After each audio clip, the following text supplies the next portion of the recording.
आज सुबह सुबह ही काफ़ी गहरे बादल थे, मगर जो बारिश थी वो बहुत थोड़ी थोड़ी सी हो रही थी। तो घर वालों की फरमाइश पे कि आज हमें खिलाएं पकोड़े, वो भी बड़े ही मज़ेदार से आलू पालक वाले। तो मैंने कहा कि ज़रा सब्र कर लें भाई, थोड़ी सी बारिश तो हो जाए। मगर घर वालों ने कहा नहीं, पकोड़े तो आज बनेंगे ही बनेंगे। तो आज बहुत मज़ेदार से क्रिस्पी और बहुत ही टेस्टी आलू पालक के पकोड़े बनाऊंगी। बिल्कुल नया तरीका, आपने कभी नहीं खाए होंगे। बहुत मज़ेदार से बनते हैं, मिनटों में बन जाएंगे और खाने में बहुत ज़्यादा मज़ेदार से होते हैं। अस्सलाम वालेकुम, मैं हूँ ज़ारा। कैसे हैं आप सब? अल्लाह पाक से दुआ, अल्लाह पाक मेरे प्यारे प्यारे व्यूवर्स को हमेशा अपने घरों में हंसता और मुस्कुराते रखे। इस छोटी सी प्यारी सी दुआ के साथ आज की आलू पालक के पकौड़ों की रेसिपी स्टार्ट कर लेते हैं। तो उसके लिए मैंने एक गट्ठी जो है पालक ली है, उसको धो लिए, उसकी डंडा उतार दिए, एक प्याज लिया, एक आलू और 3 हरी मिर्चें।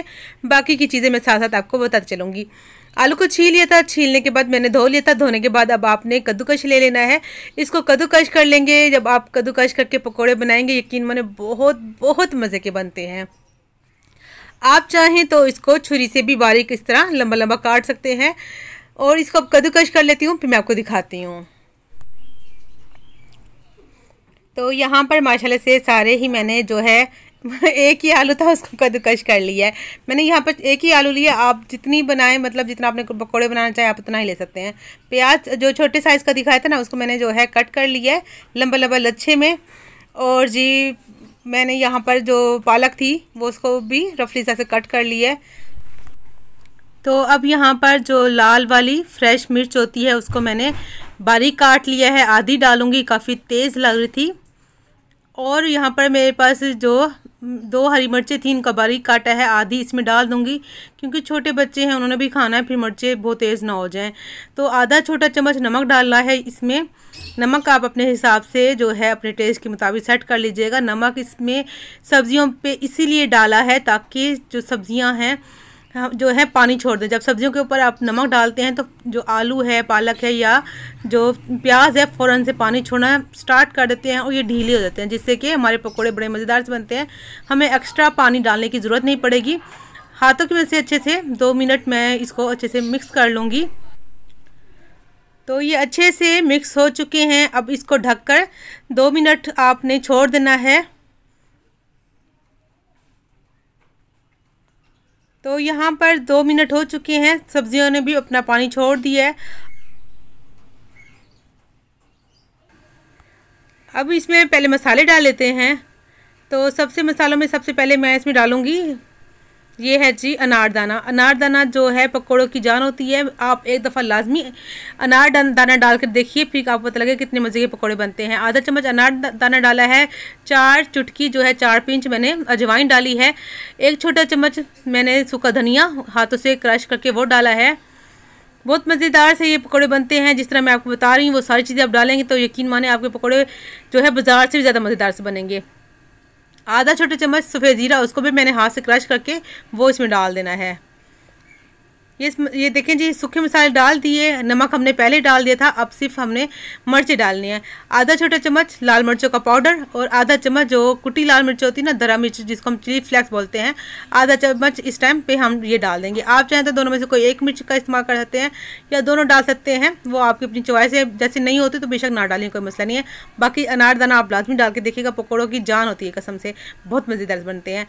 अब इन सारे मसालों के ऊपर 1 चम्मच आप लाजमी जो है ऑयल डालें, कुकिंग ऑयल डालें, घी डालें, जो भी डालना चाहें आप। जब बेसन के अंदर और मसालों के अंदर जब घी डालकर जब आप फ्राई करते हैं पकोड़े, इन पकोड़ों की जो है जैसे पकोड़ों के अंदर जान आ जाती है, ऐसे बन जाते हैं, बहुत मज़ेदार बनते हैं। जैसे रूखे सूखे से जो है पकोड़े होते हैं, खाने में मज़ा नहीं आता, बहुत मज़ेदार बनते हैं इसके डालने से। मिक्स कर लिया है, अपने पानी भी देख लिया कि हमारी सब्जियों ने पानी भी छोड़ दिया है। अब हमने कोई भी पानी का इस्तेमाल नहीं करना, ठीक है जी। 1 प्याली मैंने बेसन लिया, मगर सारा नहीं जाएगा। कितना जाएगा मैं आपको दिखाऊंगी। आपने वीडियो स्किप नहीं करनी, शुरू से लेकर एंड तक वीडियो के साथ रहना है ताकि आपके पकोड़े बहुत ही मज़ेदार से बाज़ार वाले बने। तो यहाँ पर 5 चम्मच यहाँ पर मैं डाल दूँगी बेसन। देखिए 5 चम्मच मैंने डाल दिया है। अब इसको अच्छे से मिक्स करेंगे, देखते हैं कितना इसमें जाएगा। पानी का इस्तेमाल नहीं करना आपने।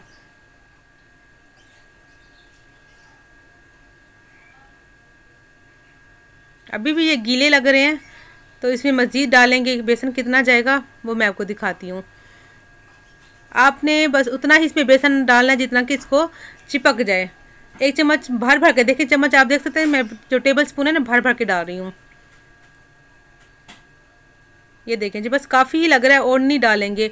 जब आप इस तरह बनाएंगे ना तो क्या होता है, जैसे अक्सर हम पकोड़े बनाए तो बाद में जब देखते हैं मसाला बना के रखते हैं बैटर पकोड़ों का, तो बाद में पानी छोड़ देते हैं। तो इसमें ऐसा नहीं होगा, हमने पानी का भी इस्तेमाल नहीं करना, बगैर पानी के। देखें जी, मैंने आपको जो है बेसन घोलना सिखाया है, और इससे ज़्यादा बेसन डालेंगे तो वो फिर जो है इसमें आलू पालक का जो है टेस्ट नहीं आएगा। तो बेसन आपने इतना ही डालना है। बाकी का जो बेसन है उसको मैंने साइड पे छोड़ दिया है। अब इसमें आखिर में जो है हम इसमें डालेंगे खाने का सोडा, जो कि मीठा सोडा जिसको कहते हैं, बेकिंग सोडा, वो 2-3 चुटकी डाल देंगे। अच्छे से मिक्स करेंगे और इसको फ्राई कर लेते हैं। यहाँ पे कढ़ाई रख ली है, ऑयल मैंने डाल दिया है। ऑयल जैसे ही गर्म होगा पकौड़े इसमें डालना स्टार्ट कर देंगे। हाथों को मैंने हल्का सा गीला कर लिया है, हाथों से पकोड़े बनाएंगे ताकि हाथों से जब पकोड़े बनाते हैं ना तो बड़े मज़ेदार से बनते हैं। और आपने जब पकोड़े डालने हैं तो इनको गोल गोल नहीं करके डालना, आपने टेढ़ा मेढ़ा करके जो है पकोड़े डालेंगे तो ये क्रिस्पी बनेंगे। थोड़े से फैला के डालेंगे, अगर गोल गोल डाल दिए तो वो ऐसे होगा जैसे कि आप बल्ले बनाते हैं या गोल पकोड़े जैसे कह लें। इसको थोड़ा क्रिस्पी बनाने के लिए ना इनको टेढ़ा मेढ़ा करके डालेंगे तो बड़े क्रिस्पी बनेंगे। तो यहाँ पर जितने आ सकते थे कढ़ाई में मैंने डाल दिए हैं। 3 मिनट जो है एक एक साइड से इनको मीडियम आंच पर हम फ्राई कर लेते हैं। बीच बीच में चेक भी करते रहेंगे, जब कलर अच्छा सा आ जाएगा तो इसको जो है इनकी साइड चेंज कर लेंगे। तो यहाँ पर मैं आप सबको याद दिलाते चलूँ, अपने प्यारे प्यारे बहन भाइयों को जो न्यू आए हैं मेरे चैनल पर पहली बार, आप सबसे रिक्वेस्ट है कि प्लीज़ चैनल को सब्सक्राइब कर दीजिए।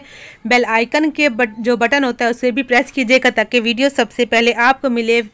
और अगर वीडियो अच्छी लगे तो अपनी दोस्तों के साथ भी अपने वीडियो को शेयर कर देना ताकि वो भी मज़ेदार से पकौड़ों की रेसिपी ट्राई कर सकें।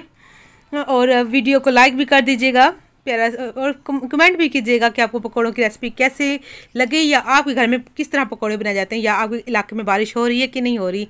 तो मज़ेदार से क्रिस्पी पकौड़े तैयार हो चुके थे, मैं निकाल लिए। बाकी के भी सारे ऐसे ही पकौड़े फ्राई कर लूँगी तो कितने ही मज़ेदार से, जैसे कि आप बाज़ार से लेकर खाते हैं, यकीन माने उससे भी ज़्यादा मज़े के पकौड़े बनेंगे। ऊपर से चाट मसाला डाल देंगे। चाट मसाला से जो पकोड़े और मज़े के बन जाते हैं। साथ में हरी चटनी इसके साथ बनाई है मैंने, हरा पुदीना, धनिया और हरी मिर्च के साथ जो ये चटनी बनती है ना दही वाली, यकीन माने मज़ा ही आ जाता है। तो आपने लाजमी बताना है कि आपको पकोड़े की रेसिपी कैसी लगी, आपने कमेंट करके बताना है। वीडियो को लाइक करना भूल जाते हैं, वीडियो को लाइक कर दीजिएगा। आप भी बनाएं अपने घरों में और फिर मुझे बताएं। तो मिलेंगे नेक्स्ट वीडियो में एक नई रेसिपी के साथ। आप अपना बहुत सा ख्याल रखिएगा। अल्लाह हाफिज़।